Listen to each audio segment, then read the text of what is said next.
Les amis, on se retrouve aujourd'hui à Angoulême en Charente dans une nouvelle vidéo où je vous explique comment je suis arrivé sur ce panneau 4 mètres par 3. Il y en a 30 dans la ville d'Angoulême.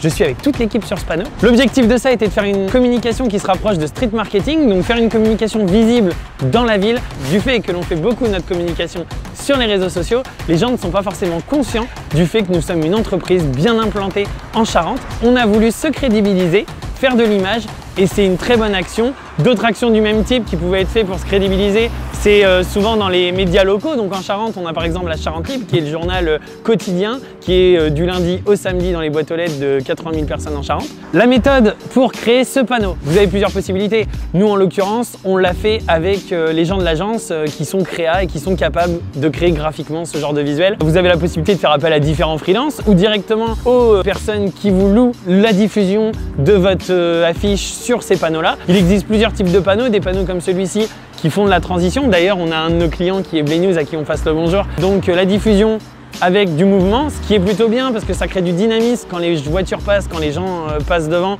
ils voient le panneau bouger, donc ça incite plus à regarder. Après, il y a aussi la possibilité de se mettre sur des panneaux fixes. C'est plutôt pas mal aussi parce que comme là, vous voyez qu'on n'y est pas. Enfin là, on y est de retour, mais il y avait Blay News. Il peut y avoir des moments où la voiture passe et elle va passer 10 fois, elle va voir Blay News et pas Agence Infinie. Forcément, ça a des inconvénients et des qualités d'être sur du dynamique.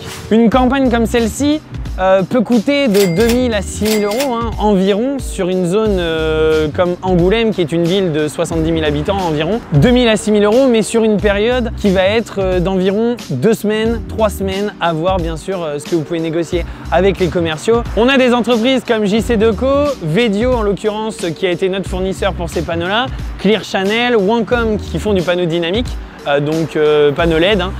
Voilà, donc différents prestataires. Le mieux, c'est d'être le plus possible présent. Forcément, une campagne sur 2 semaines où vous allez vous mettre sur tous les panneaux va coûter plus aux alentours de 20-30 000 euros. L'impact, et je finis là-dessus, que ça a de se faire ce genre de choses. Donc je le disais tout à l'heure, c'est la crédibilité. Être sur des panneaux 4 mètres par 3, c'est pas non plus donné à tout le monde. Tout le monde ne se permet pas de le faire, d'investir là-dedans.